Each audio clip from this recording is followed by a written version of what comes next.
AITA for refusing to let my ex's wife homeschool my kids, even though it's ruining their family. I, 31F, share two wonderful kids with my ex-husband Aaron, 35M, my son, 9, and daughter, 8. For anyone wondering, no, things between Aaron and me didn't end on good terms. We were married for nearly 6 years until I found out he had been cheating on me with a woman named Nicole, 34F. Aaron and Nicole got together officially almost immediately after the ink dried on our divorce papers. Honestly, I wasn't surprised. What had surprised me was how quickly their relationship escalated. Nicole has 4 kids from a previous relationship, ages 11, 10, 8, and 6, and Aaron just dove headfirst into her ready-made family. In the blink of an eye, they were living together, raising all the kids under one roof. Then they had a baby together, who is now 2 years old, and just recently announced they're expecting again. Our custody arrangement is 50-50ths. My children live half the time with me, attending public school, and the other half with Aaron and his ever-growing family. For the most part, we've managed this as civilly as possible considering the history. An important piece of background: Nicole homeschools her 4 children. Always has, even before she met Aaron. Her reasons never really mattered to me. Her kids, her choice. But I've always believed in the value of public education for my kids. It offers them stability, exposure to diverse experiences, and a social life that homeschooling simply can't replicate. This difference in our approaches wasn't much of a problem until recently. And now, it's become an absolute nightmare. A couple of months ago, Nicole approached me with what I can only describe as a ridiculous complaint.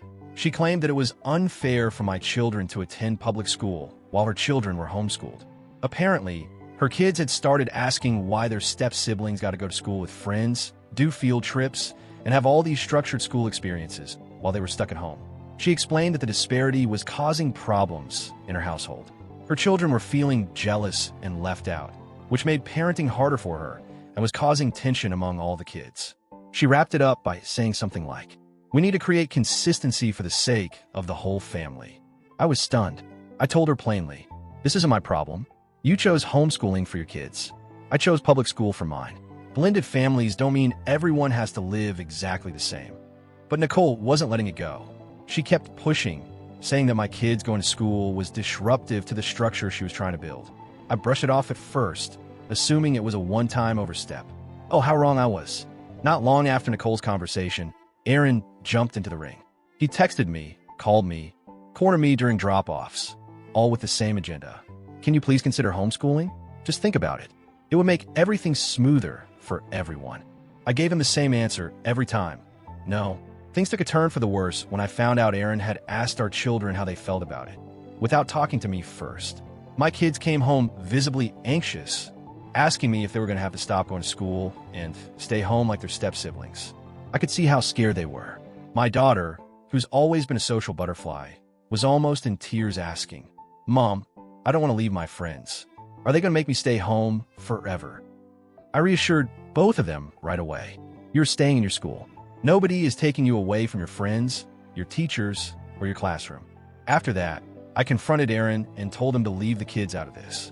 But instead of backing off, he doubled down.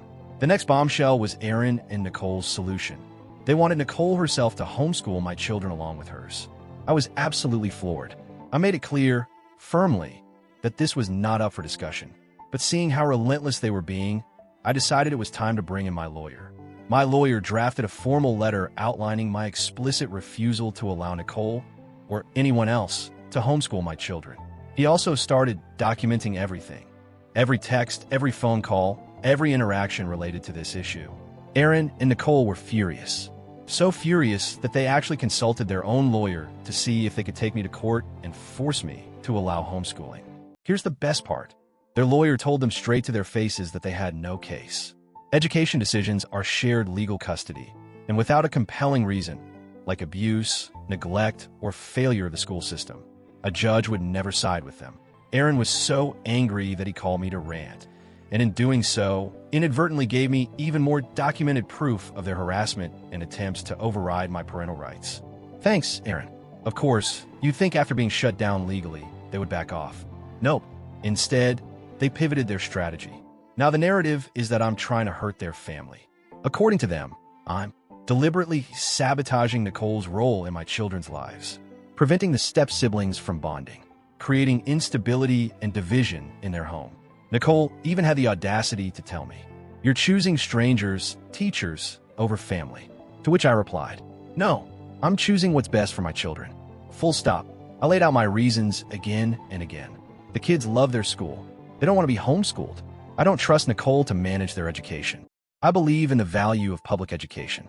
When it became clear that repeating myself was pointless, I stopped responding entirely. Now that summer break has started, the pressure campaign has reached peak insanity. I'm getting daily texts, emails, and calls from both Aaron and Nicole. They keep hinting that there's still time to reconsider before the new school year starts.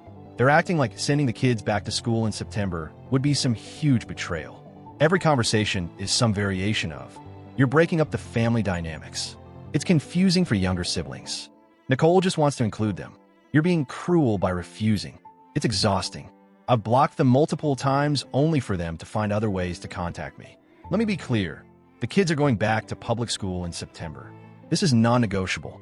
Despite how confident I am in my decision, the constant pressure has started to wear me down. I keep wondering, am I being unreasonable for refusing to even entertain the idea?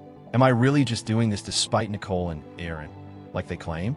Should I be compromising more for the sake of the step-siblings? But then I look at my kids. They are happy. They want to be in school. They love their friends, their teachers, their after-school clubs, and all the things that make up their childhood. Is it really so outrageous that I just want my children to have a normal school experience? So, AITA for refusing to let my ex-husband's wife homeschool my children?